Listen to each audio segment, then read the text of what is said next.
Mateus capítulo 15. Este povo honra-me com os lábios, mas o seu coração está longe de mim. Versículo 8.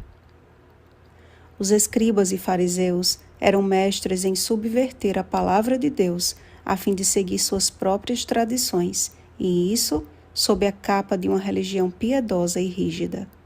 Eram rápidos em acusar Jesus e seus discípulos em transgredir a lei, enquanto invalidavam as Escrituras, ensinando doutrinas que são preceitos de homens.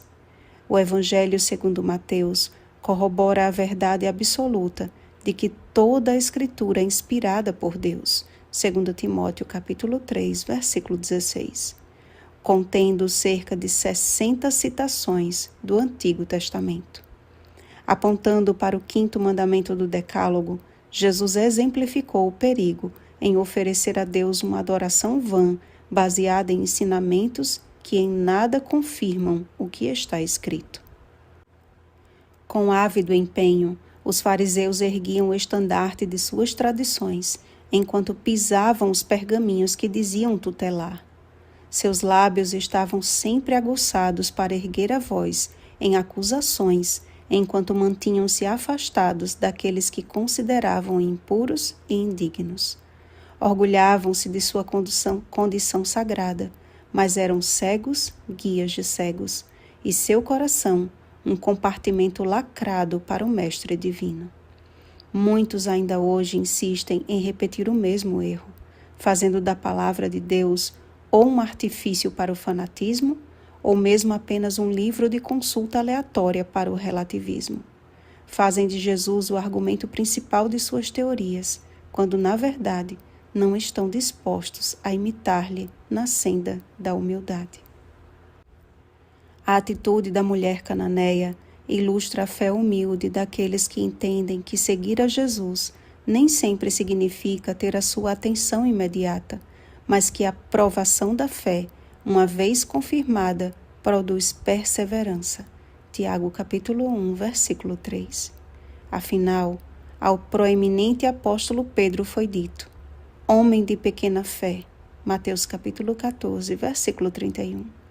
Mas àquela mulher estrangeira, disse Jesus: ó mulher, grande é a tua fé. Percebem, amados?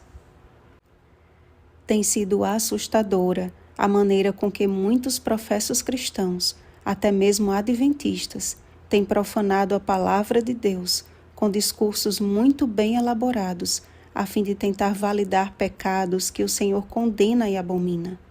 Mais assustador ainda é pensar na quantidade de pessoas, principalmente adolescentes e jovens, que estão sendo doutrinados por essas ideias tão intimamente ligadas com a cobiça que há no mundo. Jesus não aboliu uma das leis de saúde instituídas por Deus antes mesmo do dilúvio, Gênesis capítulo 7, versículo 2, mas confirmou o que já havia dito por intermédio de Isaías e de tantos outros profetas, que se a sua lei não estiver gravada em nosso coração, nossas ações e palavras jamais serão validadas pelo céu. E Deus está levantando homens e mulheres de coragem a fim de falar a verdade com o poder do Espírito Santo. Servos de Deus que não estão preocupados, como os discípulos, se hão de escandalizar os de coração endurecido, mas que se preocupam sim em levar os enfermos espirituais junto aos pés de Jesus, a fim de obterem a cura. Amados, o Espírito Santo clama para que perseveremos em estudar a Bíblia todos os dias, que nos alimentemos da palavra antes de buscar o alimento mastigado por outros. Não examinemos a Bíblia para justificar nossos pecados, mas para sermos revestidos da justiça de Cristo. Percebam que o primeiro milagre da multiplicação dos pães e dos peixes não foi suficiente para que os discípulos reconhecessem em Jesus o pão da vida. Assim também não podemos nos apegar à experiência espiritual de ontem, negligenciando o alimento diário de que tanto necessitamos. Eu gosto de pensar que, assim como os 12 cestos que sobraram da primeira multiplicação representam os 12 apóstolos, Estes 7 cestos da segunda multiplicação representam os 7 primeiros diáconos instituídos na igreja primitiva, homens de boa reputação, cheios do espírito e de sabedoria. Atos capítulo 6, versículo 3.